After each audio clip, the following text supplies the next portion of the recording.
کیوں نہ جاتا، آخر وہ اس کا بیٹا تھا، ناجائز ہی صحیح پر تھا تو بیٹا۔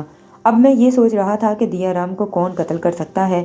ایک شک مقتول جوہر علی کے بیٹے مظہر علی پر ہوتا ہے کہ کسی طرح اسے یہ بات معلوم ہو گئی کہ اس کے باپ کو دیا رام نے قتل کر دیا ہے اور اس نے اپنے باپ کا انتقام اپنے ہاتھوں سے لے لیا۔ دوسرے نمبر پر جو شخص متشبہ تھا وہ تلیجہ رام تھا۔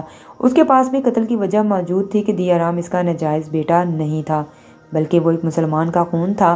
میرے ذہن میں تلیجہ رام کے خون آلود کپڑے اور اس کے کرتے کا ٹوٹا ہوا بٹن آ گیا جو مقتول دیا رام کے کمرے سے ملا تھا۔ میں جتنا زیادہ سوچتا گیا اتنا زیادہ الجھتا گیا۔ میں نے جوہر علی کے قتل کے سلسلے میں تلیجہ رام کو گرفتار کرنا ہی تھا، اس لیے فیصلہ کیا کہ پہلے تلیجہ رام کو دیا رام کے قتل کی تفتیش کی چکی میں ڈالوں گا۔ اگر اس نے دیا رام کے قتل کا اقرار نہ کیا تو پھر مقتول جوہر علی کے بیٹے مظہر علی کو رگڑا دوں گا۔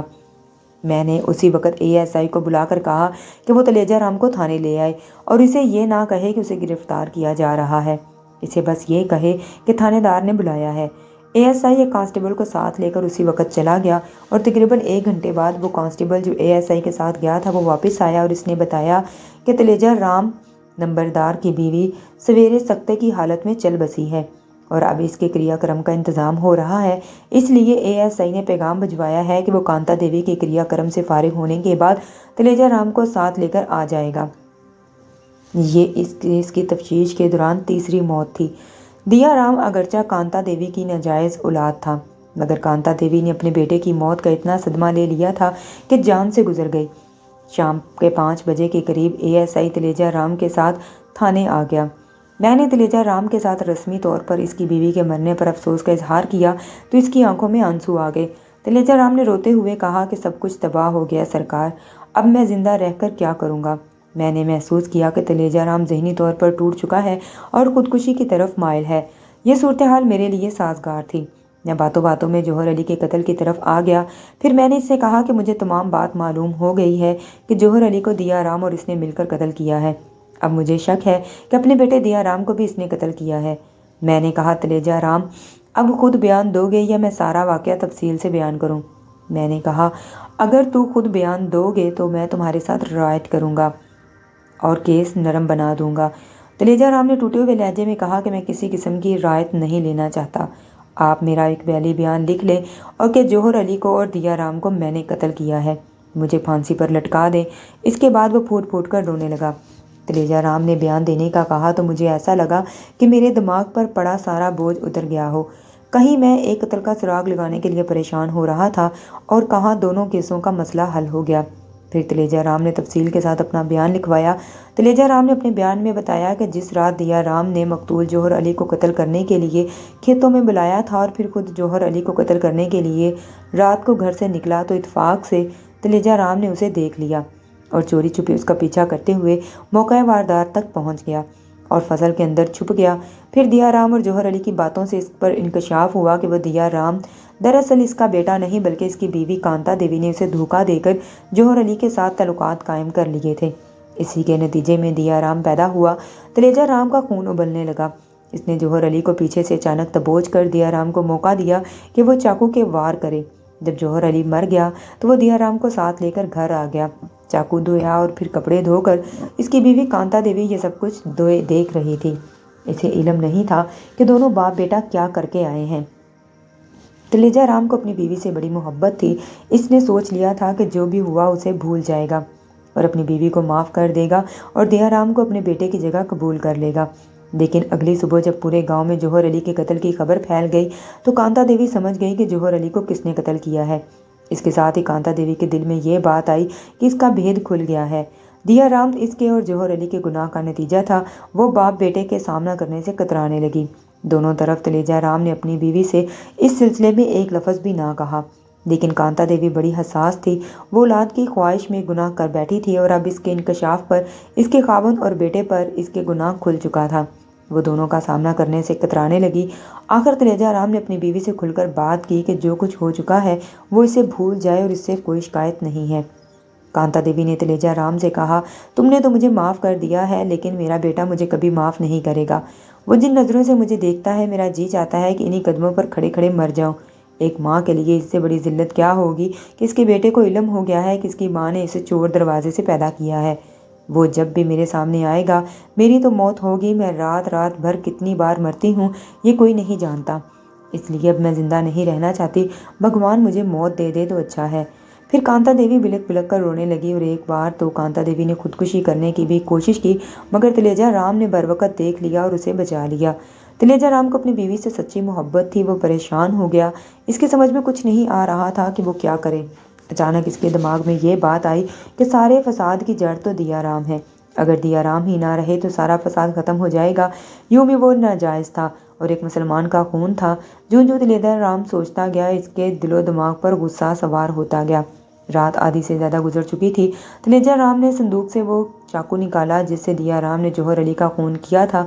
تلیجا رام چاقو لے کر باہر نکلا اور سیڑھیاں چڑھتا ہوا دیا رام کے کمرے میں چلا گیا۔